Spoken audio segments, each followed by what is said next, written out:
And welcome to yet another monthly insight session on the performance of US banking apps. Now, the reception we've had to date has been so good that we've decided to respond to requests by segmenting these sessions. And Tony Patrick's going to go into further detail into that shortly. And in this session, we're going to be focusing on US national banks, and in particular, an update on Wells Fargo, and some good news for Bank of America. Tony, I'm just going to hand it straight over to you because we've got a lot to get through and not a lot of time. Brilliant. Thanks, Glenn. Welcome, everyone. So today, as Glenn mentioned, we're focusing on the US national banks. As you can see here, we've got the five in there. So Wells Fargo, Citibank, Bank of America, Chase, and Capital One. The others we covered off in separate sessions, and we have banks even beyond this as well. But just to focus today, give us something to look at in detail. What I'll do, I'll kick off with the state of the market at this point. Let's have a look. So this is our what we call our engaged customer score. So looking at that across the market, and we can see there that there's sort of various movements across there. Now, one of the ones which I'll just have a quick look at the moment, which we discussed last time, was Wells Fargo, sort of the elephant in the room. So we can't ignore that right now. So what we can have a look at is just have a jump and have a quick look at that. So what I'll do, I'll look at that from a weekly perspective, just so we can see what might be going on, and then just hide the others for the moment, just so we can focus on Wells Fargo. So what we saw that big drop in February, and that's sort of been maintained. It hasn't gone much lower than that. It has, so there's some sort of increase in March. So hopefully those new UI experiences are actually sticking, and actually customers are getting better experience. But we can't tell yet if that's really going to sort of jump up anytime soon. So just a quick update. So let's move back to those other numbers we saw before.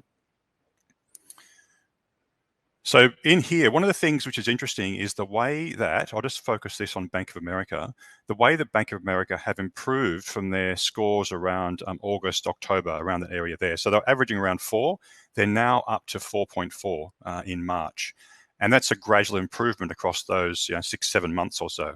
That actual August, October was actually their low points. They were actually higher previously. So it's taken them sort of like a 6-month turnaround to get back up. So what have they actually done though?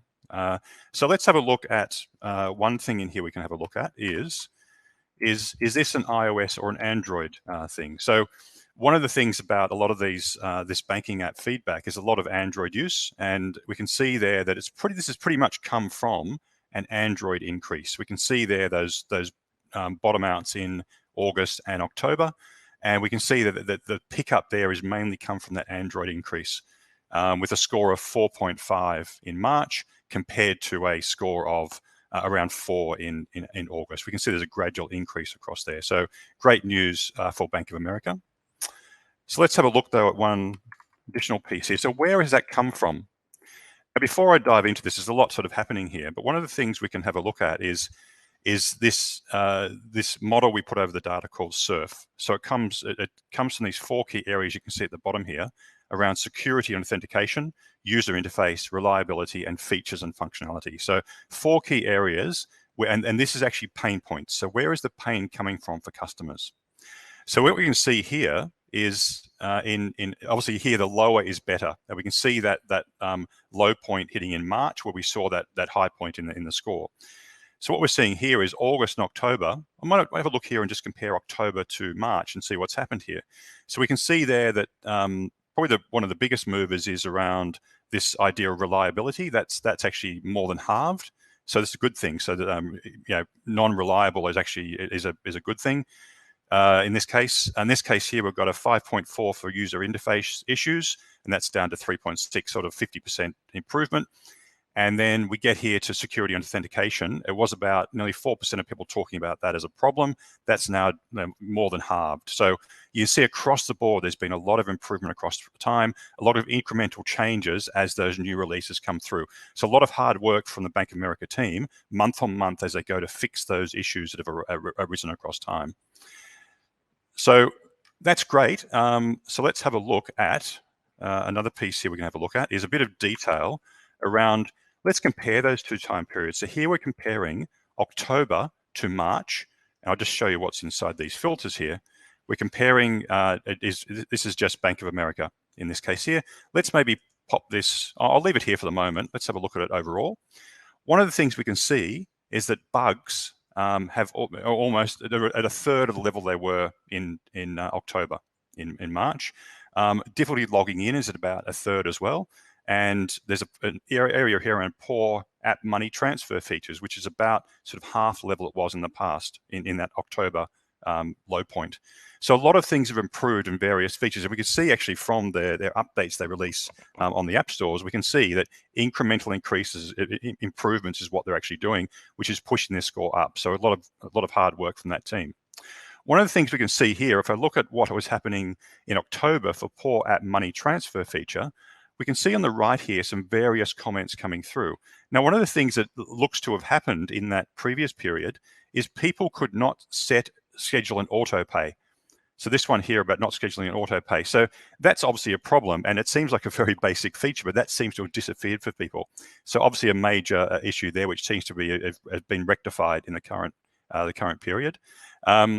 So and also there's some payment options are accessible for people. There's other things in here that people are trying to click bill pay, they get a blank screen. So various bugs and crashes across the board have been fixed for the Bank of America. One of the things I'd like to have a look at now is we saw the scores previously for this surf area. And we saw Bank of America in March, and now we're just looking at March in total. And we can see that in total, all these surf problems, their pain points, are averaging around just under 15, so about 13 in total. But the leader is Citibank, and they're averaging around 7 month on month. And the consistency of Citibank, where they don't have issues across these periods, and they're consistently sitting below 10 in total for all of these issue topics, that's what keeps them at the top. And at 4.6 across time, they're one of the most dominant brands in the market. But it sees the effort they've got to make that work is really, really solid. And we can see there, I suppose, Wells Fargo is obvious. They've had some recent problems, but again, in the past, they had numbers like we see for the rest of the banks. They just need to get that back down again in a reasonably quick time. And we can see there why Chase is sitting there at fourth place in this competitive set in particular here. One of the things I'd like to have a quick look at is, this is overall, but let's have a look at what it looks like for iOS. Let's have a look here. So we saw now that the naming has changed slightly, but on the right there is where Bank of America sits, our focus. And we can see there that the iOS is not performing as well as Android is. And although it's a small part of the market, I think they need to focus there as well to pick up those problems sitting there, and they can get that incremental increase. And we can see here, even Citibank is leading very solidly on iOS as well. So overall, a really solid improvement for Bank of America. And I think they've still got room to improve compared to, say, Citibank and iOS, for example, but a very solid improvement. Yeah, that's some really powerful insights there about Bank of America, and especially those ones around Citibank, around how they are just so consistent month on month in issue resolution and just having that high-performing app. So I'd like to think that Wells Fargo is going to keep on the rise and keep on making those incremental improvements to get back to where they were. But that's where it's standing for March 2022 with those national banks. We are going to have additional sessions over the coming days looking at regional and tier 1 banks in the US.